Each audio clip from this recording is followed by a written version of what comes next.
So we are discussing the numericals of chapter number 2, that is mechanical properties of fluid of 12th science of Maharashtra board.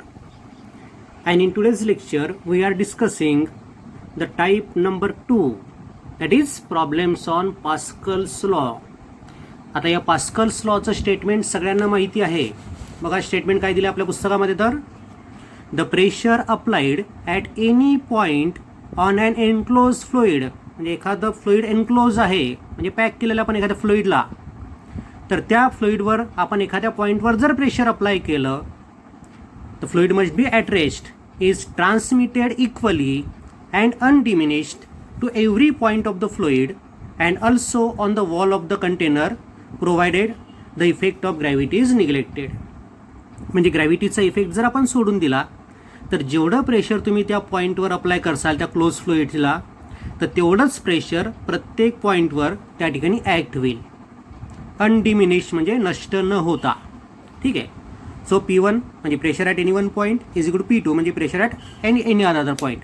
Pressure म्हणजेच force upon area, मग त्या पॉईंटवर act होणारा force upon तिथला area of cross section is equal to P2 म्हणजेच काय, तर तिथला ॲक्ट होणारा फोर्स अपॉन तिथला एरिया ऑफ क्रॉस सेक्शन. असे जनरल स्टेटमेंट तुम्हाला त्या पास्कल लॉचं करता येतं. Pressure at any point is equal to pressure at any another point for the enclose fluid. Fluid मात्र एनक्लोज पाहिजे. तर त्यासाठी मी एक डायग्राम काढली. या डायग्रामकडे व्यवस्थित लक्ष द्या, तुम्हाला कॉन्सेप्ट लक्षात येईल. हे एनक्लोज फ्लुइड आहे. या फ्लुइडला आपण एनक्लोज करून टाकलं सर्व साईडनी. इथनं आपण फोर्स F1 अप्लाय केला. A1 एवढा एरिया ऑफ क्रॉस सेक्शन आहे. तर किती प्रेशर ॲक्ट होईल, P1 एवढं. P1 is equal to F1 upon A1. जे प्रेशर तुम्ही इथे अप्लाय करसाल तेवढंच प्रेशर इथे ॲक्ट होईल. म्हणजे या पिस्टनवर, याला पिस्टन म्हणतो मी, या पिस्टनवर पण तेवढंच प्रेशर ॲक्ट होईल. म्हणजे इथे ॲक्ट होणारं प्रेशर असेल F2 अपॉन A2. ठीक आहे. मग इन टर्म्स ऑफ A1 आणि A2, त्या F1 आणि F2ला जर आपण रिलेट केलं तर F1 येतं, म्हणजे इथे अप्लाय केलेला फोर्स असेल A1 upon A2 times F2, आणि इथे ॲक्ट होणारा फोर्स असेल F2 is equal to A2 upon A1 times F1. सगळे फॉर्म्युले व्यवस्थित लक्षात घ्या. ओके, कॉन्सेप्ट आला लक्षात. ठीक आहे. मग आपण न्यूमेरिकल्स डिस्कस करूया. एक न्यूमेरिकल या टाईपवरचं आपल्या टेक्स्टबुकच्या एक्झरसाईजमध्ये असल्यामुळे हा टाईप आपण घेतोय. साहजिकच आहे, हा टाईप आपला 11वीच्या सिलेबसमध्ये होता, जुन्या सिलेबसमध्ये 11वीमध्ये असल्यामुळे या टाईपवर बोर्डामध्ये प्रश्न विचारले गेलेले नाही आतापर्यंत. आता याच्यानंतरच्या एक्झाममध्ये विचारल्याच जातील. ठीक आहे. मग आपण वेगवेगळ्या प्रकारचे एक्झाम्पल्स या टॉपिकवरचे आपण कव्हर करतोय. बघा आता त्यातलं पहिलं example, the radii of two pistons in a hydraulic press are 4 centimetre and 16 centimetre respectively. एक हायड्रोलिक प्रेस आहे की जिच्या एका सिलेंडर पिस्टनची रेडियस आहे 4 सेंटीमीटर आणि दुसऱ्या सिलेंडरची रेडियस आहे 16 centimetre. So R1 is 4 centimetre, म्हणजेच A1 असेल पाय R1 स्क्वेअर, R2 म्हणजे 16 सेंटीमीटर म्हणजे A2 असेल पाय R2 स्क्वेअर. ठीक आहे. A force of 25 newton is applied to the smaller piston. Smaller piston म्हणजे ज्याची रेडियस 4 सेंटीमीटर आहे त्या पिस्टनवर ॲक्ट होणारा फोर्स किती आहे, 25 न्यूटन. म्हणून त्याला मी F1 म्हणतो, कारण की 4 सेंटीमीटरला आपण R1 म्हटलेलं आहे. So F1 is 25 Newton. Find the force exerted on the larger piston. So F2 आपल्याला काढायचा, दुसऱ्या पिस्टनवर ॲक्ट होणारा फोर्स आपल्याला शोधायचा आहे. आपल्याला फोर्स काढायचा आहे त्या लार्जर पिस्टनवर ॲक्ट होणारा, म्हणजे आपल्याला F2 काढायचा आहे. F1 is given 25 newton, we have to find F2. Okay. आता व्यवस्थित लक्ष ठेवा. ही समजा ती हायड्रोलिक प्रेस, इकडनं आपण 25 न्यूटन एवढा फोर्स अप्लाय करतोय आणि हा एरिया मोठा असल्यामुळे या ठिकाणी ॲक्ट होणारा फोर्स जास्त असेल, हे तुम्हाला लक्षात आलेलंच असेल. तर तो किती फोर्स असेल ते आपल्याला शोधायचं आहे. इथे रेडियस आहे या पिस्टनची 4 सेंटीमीटर आणि या पिस्टनची रेडियस आहे किंवा या सिलेंडरची रेडियस आहे 16 सेंटीमीटर. ओके. आता साहजिकच आहे, हे जे फ्लुइड आहे हायड्रोलिक प्रेसमध्ये जे फ्लुइड असतं ते काय असतं, पॅक असतं. त्यामुळे एनक्लोज फ्लुइड आहे ते.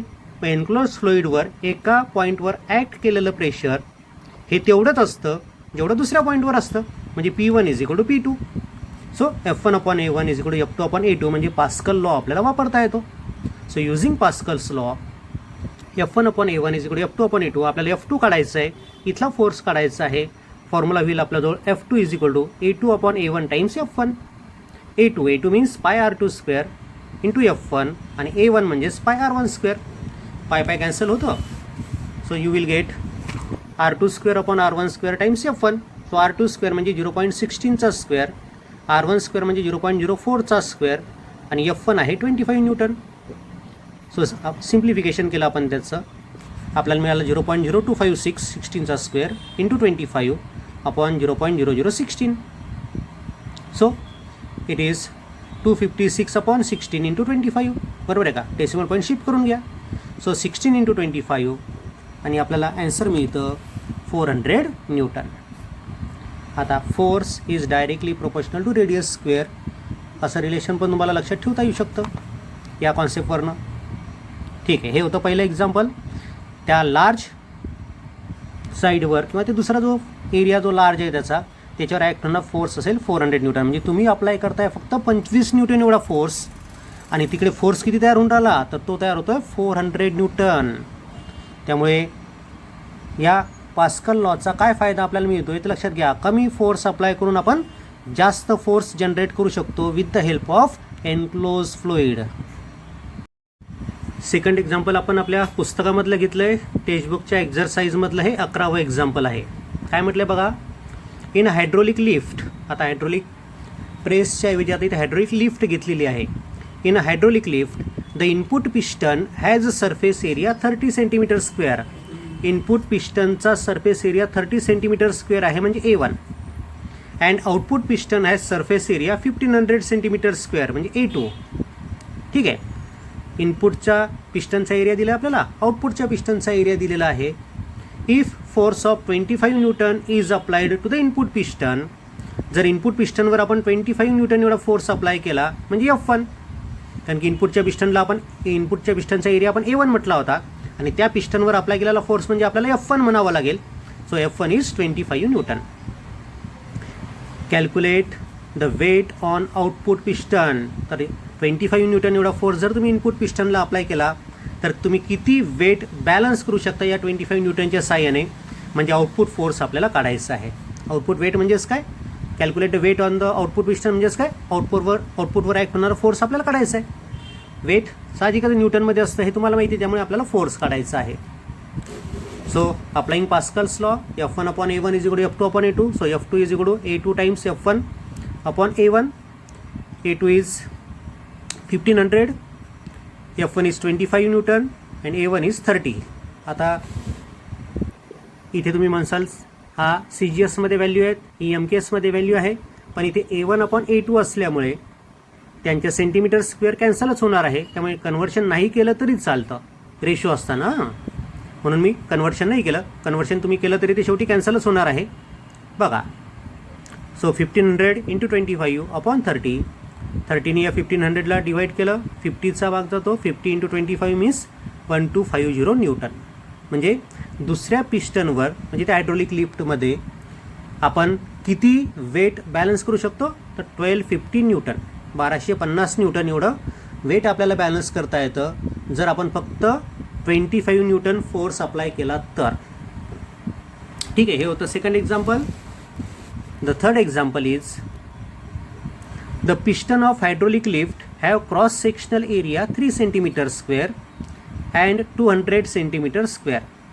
म्हणजे त्या हायड्रोलिक लिफ्टचा एक म्हणजे इनपुटचा म्हणून आपण त्याला एरिया ऑफ क्रॉस सेक्शन आहे 3 सेंटीमीटर स्क्वेअर आणि आउटपुटचा एरिया ऑफ क्रॉस सेक्शन समजा 200 सेंटीमीटर स्क्वेअर आहे. म्हणजे A1 आहे 3 सेंटीमीटर स्क्वेअर आणि A2 आहे 200 सेंटीमीटर स्क्वेअर.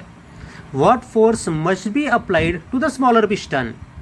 म्हणजे स्मॉलर पिस्टनवर किती फोर्स अप्लाय करावा लागेल, म्हणजे 3 सेंटीमीटर स्क्वेअर एरियावर किती फोर्स अप्लाय करावा लागेल for the lift to raise a load of 20 kilo newton. म्हणजे F1 आपल्याला शोधायचा आहे, किती फोर्स जर आपण अप्लाय केला तर 20 किलो न्यूटनला तो बॅलन्स करेल, म्हणजे 20 किलो न्यूटनला तो उचलून धरू शकेल त्या हायड्रोलिक लिफ्टच्या साह्याने. आणि 20 किलो न्यूटन म्हणजे F2 झाला मग तो. सो 20 किलो आहे, किलो म्हणजे 10⁻3. सो 20 इंटू 10⁻3 न्यूटन हा झाला F2. आपल्याला F1 काढायचा आहे. A1 आणि A2 कन्व्हर्शन करून घ्यायचं असेल तर करून घ्या. सेंटीमीटर स्क्वेअरची मीटर स्क्वेअर कसं करसाल, ते इंटू 10⁻⁴ मीटर स्क्वेअर होतील ते. पण कन्व्हर्शन करण्याची आवश्यकता नाही, कारण की A1 आणि A2 हे रेशोमध्येच येतात आणि रेशोमध्ये ते कन्व्हर्शन कॅन्सलच होणार आहे, म्हणून मी कन्व्हर्शन केलं नाही. सो हायड्रोलिक लिफ्ट असल्यामुळे पास्कल्स लॉ आपल्याला लावता येतो. So F1/A1 is equal to F2/A2. So F1 is equal to F2A1/A2.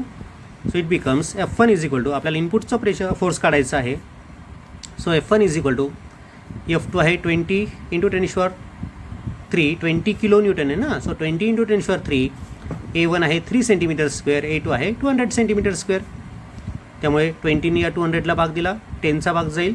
So 3 × 10⁻³ 10नी 10⁻³ divide केलं तर 10⁻² होतील. सो 3 × 10⁻² म्हणजेच 300 न्यूटन एवढा फोर्स त्या ठिकाणी ॲक्ट होईल किंवा आपल्याला अप्लाय करावं लागेल. म्हणजे 300 न्यूटन फोर्स जर आपण इनपुटच्या पिस्टनवर अप्लाय केला तर तो किती फोर्सला बॅलन्स करतो आहे? 20 किलो न्यूटनला, 20,000 न्यूटनला बॅलन्स करतो आहे. 300 न्यूटनचा फोर्स फक्त. Fourth example is the diameters of 2 piston of hydraulic lift are 5 cm and 50 cm respectively. आता बघा डायमीटर्स दिले तुम्हाला. त्यामुळे पहिल्या पिस्टनची रेडियस असेल त्याला मी R1 म्हणतो 2.5 cm आणि दुसऱ्या पिस्टनची रेडियस असेल 25 cm. बरोबर आहे. त्यामुळे पहिल्या पिस्टनचा एरिया असेल πr1². सर्क्युलर पिस्टन आपण कन्सिडर करू. सो πr1² म्हणजेच π × 6.25 हे झाले cm². हां. आणि R2 असेल म्हणजे A2 असेल πr2² म्हणजे π × 625 cm². ठीक आहे. What force must be applied on the smaller piston. Smaller piston म्हणजे ज्याची डायमीटर कमी अशा पिस्टनवर, म्हणजे F1 आपल्याला शोधायचं आहे. To lift a person of mass 100 kilogram on larger piston. म्हणजे दुसऱ्या पिस्टनवर आपल्याला 100 किलोग्रॅमच्या व्यक्तीला उचलायचं आहे. 100 किलोग्रॅमच्या व्यक्तीला उचलायसाठी फोर्स किती लागेल? त्याच्या वेट एवढा. मग त्याचं वेट किती असेल? 100 किलोग्रॅमवाल्याचं 100 किलोग्रॅम हे त्याचं मास आहे, वेट नाही. म्हणजे आपल्याला फोर्स अप्लाय करावा लागेल 100 किलोग्रॅम वेट. दुसऱ्या पिस्टनवर एवढा फोर्स तयार झाला पाहिजे 100 किलोग्रॅम वेट, म्हणजेच 100 × 9.8 न्यूटन. ओके. F1 काढायचा आहे, F2 दिलेला आहे, A1 A2 आपल्याला माहिती आहे. सो पास्कल लॉ आपल्याला वापरता येतो कारण की हायड्रोलिक लिफ्ट आहे. So F1/A1 is equal to F2/A2. So F1 is equal to F2A1/A2. F2 आहे 100 × 9.8, A1 आहे π × 6.25, A2 आहे π × 625. या 6.25नी 625ला डिवाईड केलं, 100चा भाग जाईल. हा 100 आणि हा 100 कॅन्सल होईल, राहील फक्त 9.8. So it is 9.8 Newton. म्हणजे जर तुम्ही फक्त 9.8 न्यूटन फोर्स अप्लाय केला त्या इनपुट पिस्टनवर तर तुम्ही काय करू शकता? 100 किलोग्रॅमच्या व्यक्तीला उचलू शकता. हे 5वं एक्झाम्पल पण आपण पुस्तकामधलं घेतलं आहे. पुस्तकामध्ये हे एक्झाम्पल तुम्हाला सोडवून दिलेलं आहे पेज नंबर 32 वर. बघा काय एक्झाम्पल दिलं आहे. In hydraulic brake system of car of mass 1000 kilogram. कारचं मास दिलं आहे तुम्हाला 1000 किलोग्रॅम आणि त्याच्यामध्ये हायड्रोलिक ब्रेक सिस्टीम ही वापरलेली आहे. Is having a speed of 50 km/h. He car 50 km/h या वेगाने जात आहे. Has a cylindrical piston of radius of 0.5 cm. तिथे सिलेंड्रिकल पिस्टन आहे की ज्याची रेडियस 0.5 cm आहे. The slave cylinder has radius of 2.5 cm. ठीक आहे. स्लेव सिलेंडर म्हणजे ब्रेकला जिथे ब्रेक अप्लाय होतं तिथलं जे सिलेंडर असतं ते 2.5 cm रेडियसचं आहे. If a constant force of 100 newton is applied on the brake. जर आपण ब्रेकवर 100 न्यूटन एवढा फोर्स अप्लाय केला, what distance will the car will travel before coming to rest. तर ती कार थांबण्याच्या पहिले किती अंतर जाईल ते आपल्याला विचारलं आहे. आता एक्झाम्पल थोडंसं टिपिकली तयार केलेलं आहे. तुम्हाला 2-3 कॉन्सेप्टचा एकत्रित विचार करावा लागणार आहे. ठीक आहे. मग आता पहिले आपण याचा विचार करू की त्या कारच्या व्हीलवर किती फोर्स ॲक्ट होतो. आपण ब्रेकवर फोर्स किती अप्लाय करून राहिलो? 100 न्यूटन. बरोबर आहे. 100 न्यूटनचा कॉन्स्टंट फोर्स आपण त्या ब्रेकवर अप्लाय करतोय. त्या ब्रेकच्या पॅडलवर आपण 100 न्यूटन फोर्स अप्लाय करतोय. तो फोर्स अप्लाय केल्यामुळे त्या फिरणाऱ्या चाकांवर किती फोर्स ॲक्ट होईल, म्हणजेच तो फोर्स त्या ठिकाणी रिटार्डिंग फोर्स म्हणून काम करेल. बरोबर आहे. आणि त्या रिटार्डिंग फोर्समुळे किती रिटार्डिंग ॲक्सलरेशन तयार होतं ते आपण शोधू. आणि रिटार्डिंग ॲक्सलरेशन आपल्याला मिळालं की आपल्याला समोर बघता येईल काय करायचं आहे. तर ठीक आहे. पहिले आपण विचार करू की त्या फिरणाऱ्या चाकांवर किती फोर्स ॲक्ट होतो. मग आपण अप्लाय केलेला फोर्स आहे ब्रेक पॅडलवर 100 न्यूटन आहे की नाही. कारचं मास दिलं 1000 किलोग्रॅम. इनिशियल स्पीड त्या कारचा आहे 50 km/h. फायनल स्पीड कारचा 0 होणार आहे कारण की ती थांबणार आहे म्हणून V0 घेतलं मी.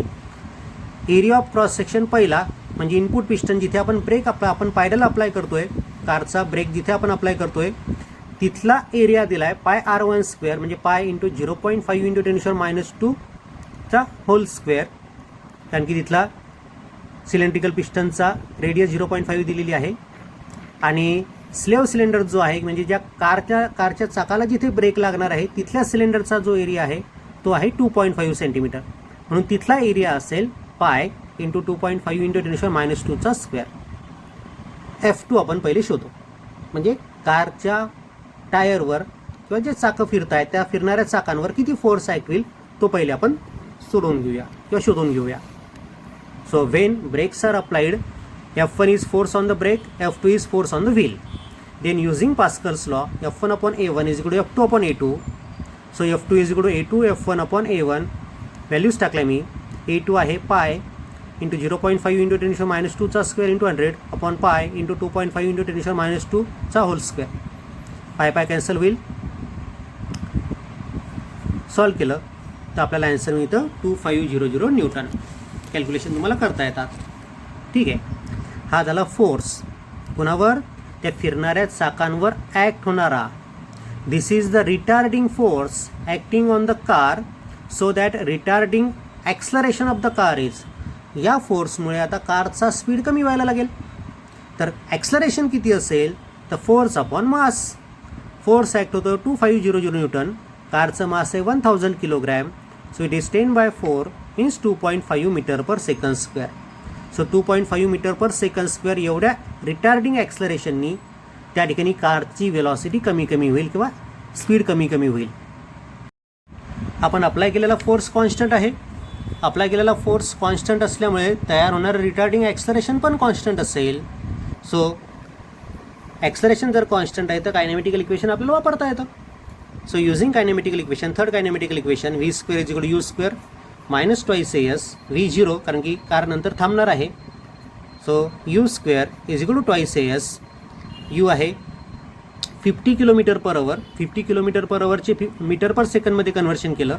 किलोमीटर पर आवरची मीटर पर सेकंडमध्ये कन्व्हर्शन करायचं असेल तर 5/18 मल्टिप्लाय करावं लागतं, हे सगळ्यांना माहिती आहे. ठीक आहे, म्हणून मी 50 इंटू 5/18 असं लिहिलं मी यूच्या ऐवजी. त्याचा स्क्वेअर इज इक्वल टू 2 ए आहे रिटार्डिंग ॲक्सलरेशन 2.5 आणि एस आहे कव्हर केलेलं डिस्टन्स. थांबण्याच्या पहिले कार किती अंतर कापेल हा एस. हा एस आपल्याला शोधायचा आहे. So S is equal to हा 2 इंटू 2.5 इकडे घेतला आपण. सो 50चा स्क्वेअर 2500, 5चा स्क्वेअर 25, 18चा स्क्वेअर 18 इंटू 18 आणि 2.5 इंटू 2 म्हणजेच 5 मी इकडे आणले. 5नी या 25ला डिवाईड केलं, 5 5 जा 25. सो 2500 इंटू 5 अपॉन 18 इंटू 18 येतं 12,500 डिवायडेड बाय 18 इंटू 18. तर आन्सर येतं 38.58 metre is equal to S. So थांबण्याच्या पहिले ती कार एवढं डिस्टन्स कव्हर करेल 38.58 मीटर. ठीक आहे, हे होतं पास्कल लॉवरचे एक्झाम्पल्स. ओके, वेगवेगळे व्हेरायटी एक्झाम्पल्स मी कव्हर केलेत. याच्यापैकीच एखादं एक्झाम्पल तुम्हाला परीक्षेमध्ये दिसेल.